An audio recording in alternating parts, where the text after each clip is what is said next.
You felt it, right? That, I don't know, that low-grade hum of anxiety in the background, a feeling like the ground is shifting under our feet, not just with technology, but everywhere. Well, you're not imagining it. Okay, let's get into it. And this quote, man, it just nails it. There's this feeling that things are just reactive, unpredictable. It's leaving a lot of us feeling pretty uneasy. And let's be honest, a huge part of that anxiety comes down to one thing: the explosion of artificial intelligence. But here's the problem, right? Just saying you're afraid of AI is, well, it's kind of useless. It's too vague. It's not one big, scary monster under the bed. It's more like a whole collection of different fears all tangled up. So that's what we're going to do in this explainer. We're going to untangle it. We're going to give these fears names and understand what we're really up against. All right, let's start with the big picture. I'm talking about the massive societal level fears, the kind that could shake up our economies, our security, basically the whole fabric of civilization. And believe me, the stakes here they're about as high as they get. I mean, potentially devastating. That's a quote from a former UK minister, Michael Gove. When you hear words like that from people in power, you know this isn't just some tech fad. This is a force that could completely rewrite the rules we've all been living by for generations. Okay, so here's the central economic puzzle. On one hand, you have this promise of just insane productivity. But on the other hand, a really deep fear that all that new wealth is going to end up in the hands of like 5 people.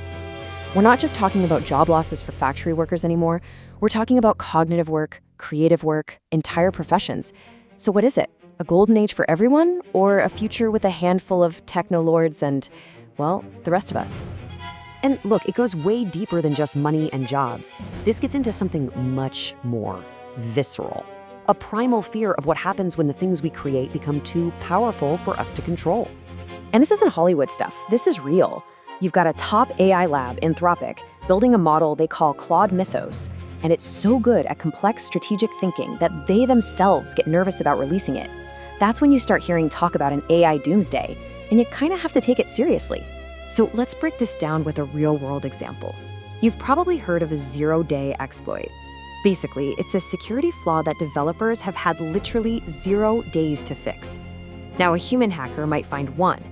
In AI, it could find thousands, all at the same time, way faster than we could ever hope to patch them.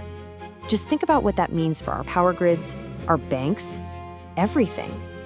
Okay, so we've talked about the big societal stuff. Now let's bring it in a little closer. Let's talk about the fears that hit us right where we live in our own careers. This quote from a neuroscientist, wow, it just hits so hard. Think about it. You've spent 15, 20 years mastering your craft. You're a top-tier professional. And then, seemingly overnight, a tool pops up that can do a huge slice of your job for anyone with an internet connection. How do you even begin to process that?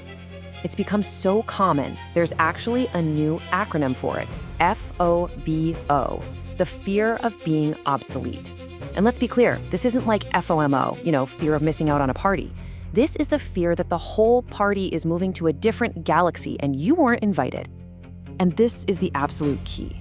For so many of us, especially people who've worked hard to become experts, our job isn't just a job. It's who we are. Our identity is all wrapped up in that expertise. So when a machine threatens that, it doesn't just feel like a threat to your paycheck.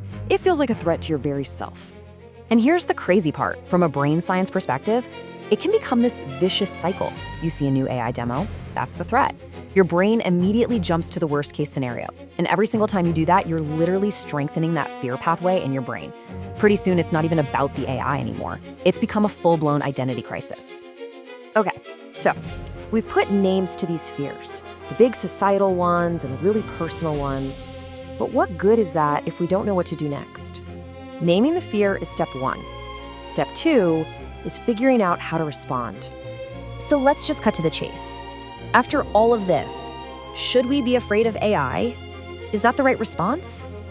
And the answer you get from people who are deep in this field, like the experts at Kaizen UX, is a really loud, clear no. Why? Because fear isn't a strategy.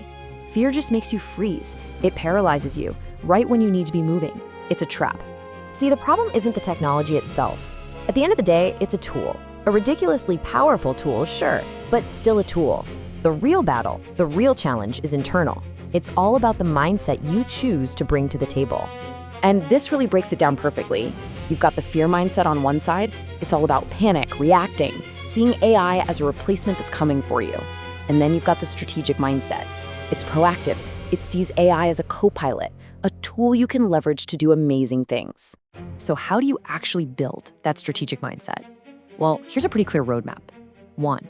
Always start with the problem you're trying to solve, not the shiny new tech. 2.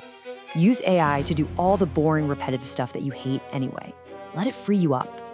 3, and this is huge, double down on what makes you human. Critical thinking, real strategy, creativity. 4, you have to become a lifelong learner. There's just no way around it. And 5, and this might be the most important, you stay in charge. AI advises, you decide.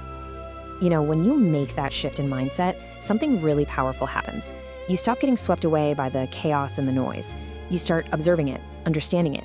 You go from just reacting to everything to responding with purpose. Look, let's be real. AI is going to change the world. That ship has sailed. The debate is over. The real question, the one that's going to define our entire generation, isn't what will AI do, it's who will we become in response. Are we going to be the people who are paralyzed by fear, or the people who stepped up, adapted, and built the future? That's the choice we all have to make.